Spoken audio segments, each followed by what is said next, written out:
Hello and welcome to this video. We're going to give a quick introduction on Leviatan, a team that's going to be playing in America's South, a squad that played in Latin America the last three splits to pretty lackluster success.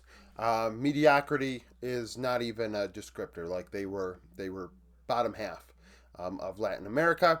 It seems like a trend so far that America's South is going to have teams that maybe have big fan bases in other games. I mean, that's what I've been seeing in the comment section about Fluxo and Faria. But teams that don't really have fan bases in League of Legends, which is problematic, I think, and not to mention teams that really weren't very good. It's really puzzling. So regular season, they are 19-32 over their career. Over their existence, 36%, 31% win rate.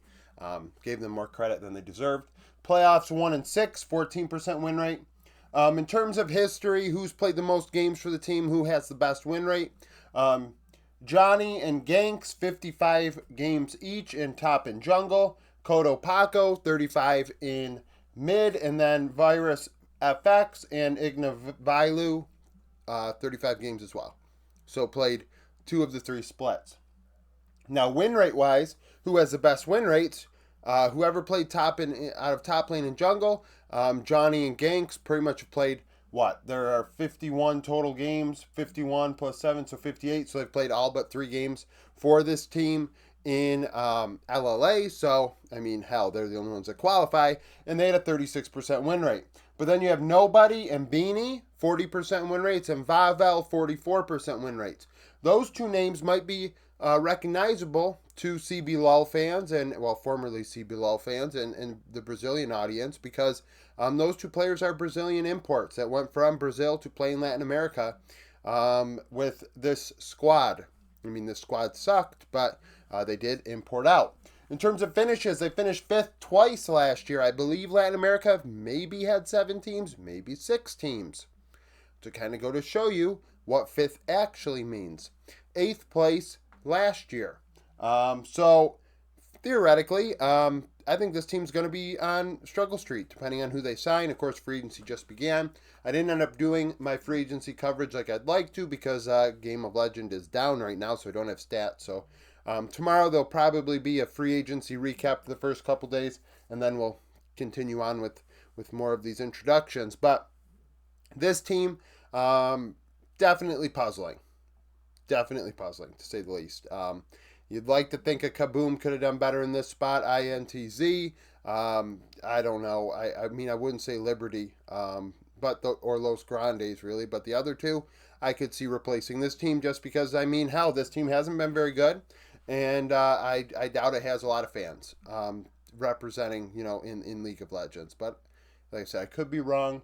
With that, unlike Fluxo or Faria, we had players on those teams that we had known about that maybe had made a name for themselves prior to joining those squads. Where these guys, I mean, hell, they kind of just picked up who they could and formed a roster, won whatever domestic tier 2 region they were in, tier 2 circuit, to then get into LLA last year in 2023. They do deserve credit for that. That Latin America did still have relegations, if I recall. And that's a great thing. Relegations, I think, are important, but at the same time, I think when we go from what I believe was over 100 Tier 1 Worlds qualifying teams just 2 years ago to 56, is definitely a shock. And when we think of 56 teams, I don't believe this one is really one that really belongs. But hell, if you're a fan, down below, comment. Maybe you do represent. I don't know what viewership was really like. I have a feeling based off the last 2 videos that it's just going to be more of the same, that these teams have fans in other games, Valorant, etc., and frankly just don't, haven't translated that to League, and in part due to fair weather fandom, that fans don't want to support their team because the team is struggling in another title.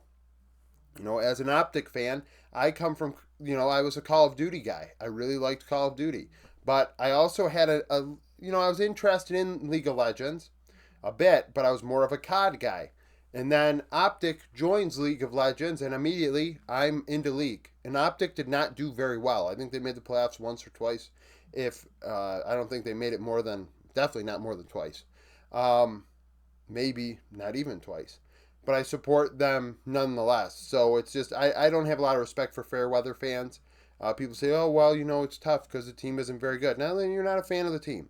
So that is what it is. We'll see how this team does. We'll see who they end up signing. Thank you for watching. If you like the video, like it. Subscribe to the channel for daily League of Legends content. Follow me on Twitter. Join the Discord. Become a YouTube supporter. And hope to see you again tomorrow.